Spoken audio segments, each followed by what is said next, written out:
Assalamualaikum warahmatullahi wabarakatuh. Apa kabar anak-anak semuanya? Semoga keadaannya sehat walafiat. Alhamdulillah, hari ini Abi Muslim akan menyampaikan video pembelajaran mata pelajaran fikih kelas 5 semester 1 tahun pelajaran 2020-2021. Pelajaran 1 tentang bersuci dari haid.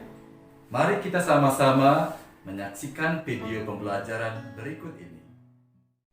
Assalamualaikum warahmatullahi wabarakatuh. Anak-anak, sebelum memulai video pembelajaran, terlebih dahulu siapkan buku Bina Fikih anak-anak semuanya. Kita mulai dari halaman 2. Abi akan membacakan narasi awal pembelajaran. 15 tahun yang lalu, Yasmin hanyalah seorang bayi yang mungil. Kini, ia menjadi seorang remaja. Hari-harinya diisi dengan berbagai kegiatan di sekolah. Tetapi, tidak lupa juga ia melaksanakan ibadah sholat dan mengaji di rumah. Setiap hari, Yasmin membantu ibunya menyapu dan mencuci piring. Suatu hari, Yasmin berbisik kepada ibunya. Ada suatu hal yang membuatnya terkejut dan gelisah. Ibunya dengan bijaksana berkata, "Setiap anak perempuan akan memasuki masa kedewasaan atau baligh. Hal ini dengan ditandai keluarnya darah haid. Sejak saat itulah, seorang muslimah diharuskan menjalankan semua ibadah-ibadah wajib dan semua ketentuan hukum Islam dalam beribadah telah berlaku untuknya. Dengan demikian, semua anak perempuan harus mengetahui segala ketentuan tentang haid." Setelah mendengarkan nasihat ibunya, Yasmin mulai mengerti mengapa ia kini mendapatkan haid. Yasmin kini gemar membaca buku fikih, tentunya agar ia paham ketentuan-ketentuan tentang haid.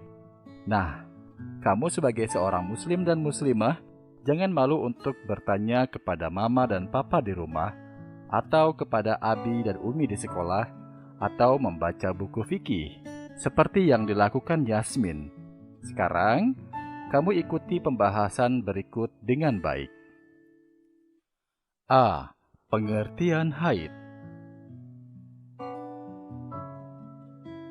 Pengertian haid dibagi menjadi 2. 1. Menurut bahasa.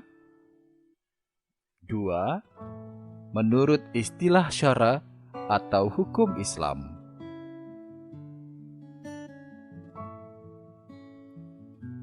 Menurut bahasa, haid berarti sesuatu yang mengalir.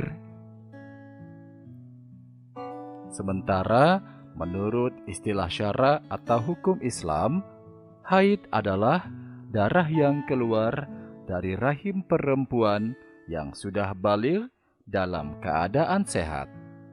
Haid terjadi pada perempuan secara alami, bukan karena suatu sebab atau penyakit, dan keluar pada waktu tertentu atau memiliki siklus. Jadi, haid adalah darah normal, bukan disebabkan oleh suatu penyakit, luka, keguguran, atau melahirkan. Darah haid tersebut keluarnya bisa sedikit berbeda waktu sesuai kondisi, lingkungan, dan iklimnya, sehingga terjadi perbedaan antara satu perempuan dengan perempuan yang lainnya. Selanjutnya kita masuk dalam pembahasan B. Batas waktu haid. Kebanyakan ulama berpendapat bahwa haid tidak akan terjadi sebelum anak perempuan memasuki usia 9 tahun. Bila keluar darah sebelum berusia 9 tahun, maka itu dianggap darah penyakit, bukan darah haid. Darah haid normalnya keluar pada setiap 1 bulan sekali sampai seseorang mengalami menopause atau tidak keluarnya darah haid. Menurut para ulama, darah haid keluar paling sedikit 1 hari 1 malam. Waktu sedang adalah 5 hari 5 malam atau 1 pekan. Dan waktu paling lama adalah 15 hari 15 malam. Bila seorang perempuan mengeluarkan darah haid lebih dari 15 hari, disebut darah istihadah atau darah penyakit. Untuk memastikan apakah itu darah haid, kamu dapat melihat jenis warnanya. Warna darah haid adalah merah kehitaman. Sebagaimana hadis yang diriwayatkan oleh Fatimah binti Abi Hubaisi berikut. Urwata bin Zubair an Fatimah binti Abi Hubaish annaha kanat tustahab faqala laha an-nabiyyu sallallahu alaihi wasallam idza kana damul haidah fa innahu aswadu yu'raf فإذا كان ذلك فأمسكي عن الصلاة فإذا كان الآخر فتوضئي وصلي فإنما هو عرق.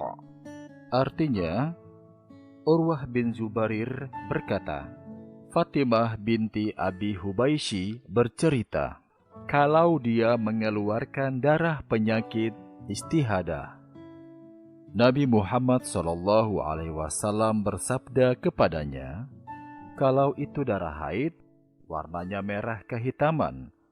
Bila demikian halnya, berhentilah kamu sholat. Tapi kalau tidak demikian, berwuduklah lalu sholat. Karena itu hanyalah gangguan otot. Hadis riwayat Abu Daud. Subjudul selanjutnya, C. Hal-hal yang dilarang ketika haid. Yang pertama adalah mengerjakan sholat, baik sholat wajib maupun sholat sunnah. Sebuah hadis menjelaskan, An Aisyah qalat, qala an-nabiyyu sallallahu alaihi wasallam, idza aqbalatil haidah fada'iyas shalah. Yang artinya, Aisyah radhiyallahu an berkata, Nabi Muhammad SAW bersabda, apabila datang waktu haid, hendaklah engkau tinggalkan sholat. Hadis riwayat muttafaq alaih. Yang kedua, mengerjakan puasa, baik puasa wajib maupun puasa sunnah. Namun, perlu diingat bagi perempuan yang haid, wajib untuk mengqadha atau mengganti puasa wajib setelah haidnya selesai. Sebuah hadis menjelaskan, An Abi Sa'id radhiyallahu anhu qala an-nabiyyu sallallahu alaihi wasallam laisa idza hadat lam tusalli wa lam tasum. Yang artinya, Abu Sa'id Al-Khudri berkata, Rasulullah sallallahu alaihi wasallam bersabda, bukankah wanita yang haid tidak mengerjakan sholat dan puasa? Hadis riwayat Bukhari. Yang ketiga, berdiam diri di masjid.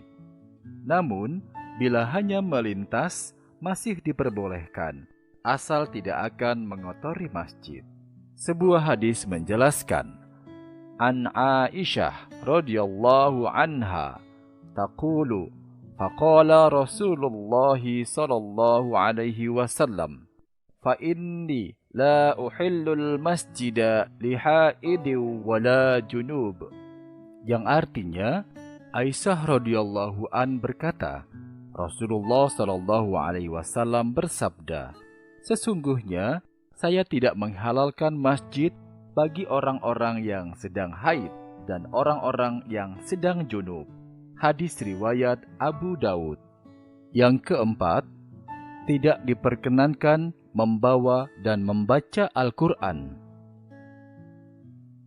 Sebuah hadis menjelaskan, An Ibni Umar radhiyallahu anhu anin nabiyyi sallallahu alaihi wasallam qala, la taqra'ul haid walal junub minal Qur'ani syai'a. Artinya, Ibnu Umar radhiyallahu an berkata, Nabi Muhammad SAW bersabda, perempuan yang sedang menjalani masa haid dan orang yang sedang dalam keadaan junub tidak boleh sama sekali membaca Al-Quran.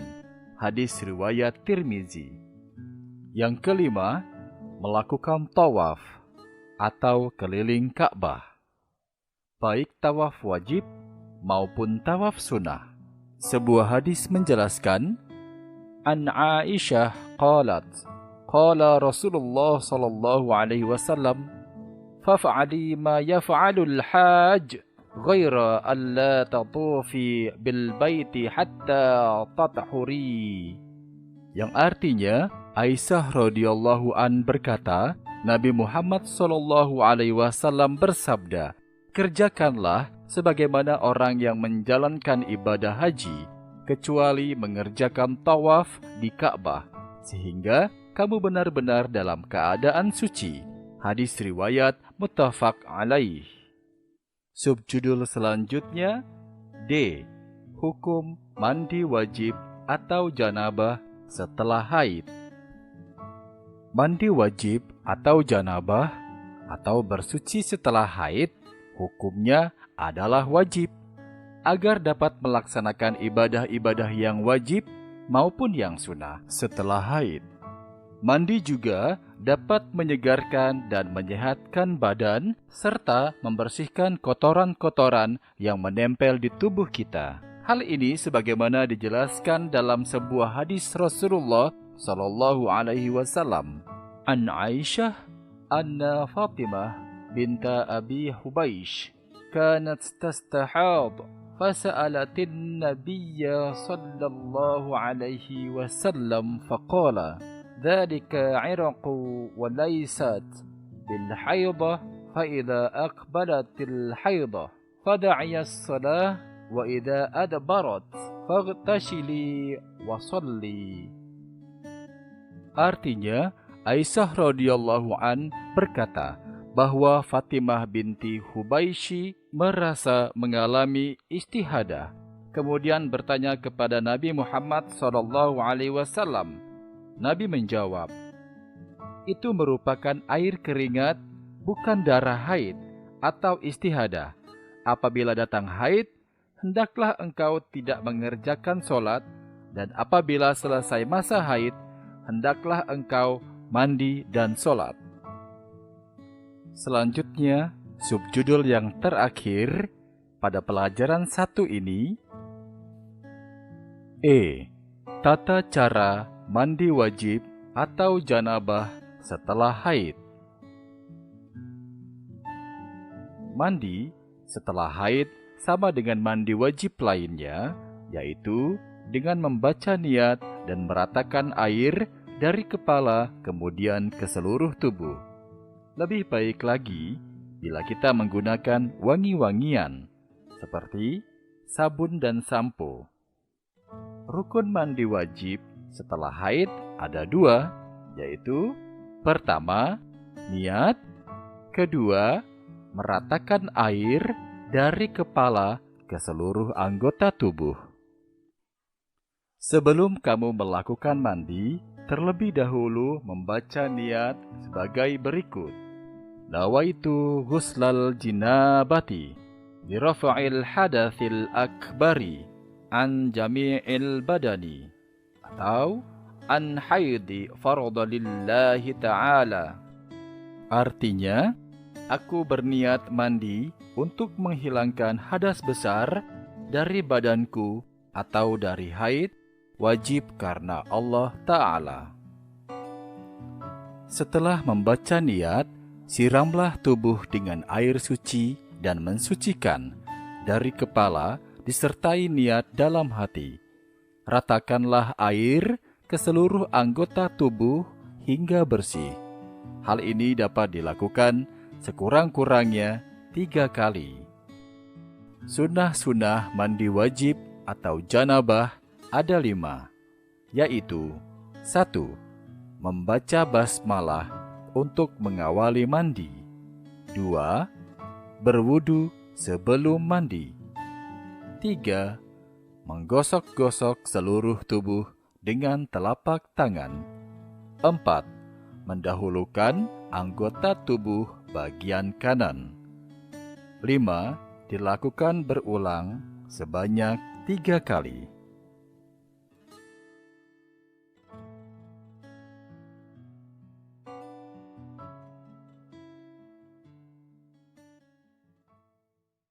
Nah, setelah menyaksikan video pembelajaran tadi, Abi berharap anak-anak dapat menyerap dan menyimpulkan tentang materi pelajaran fikih kali ini tentang bersuci dari haid.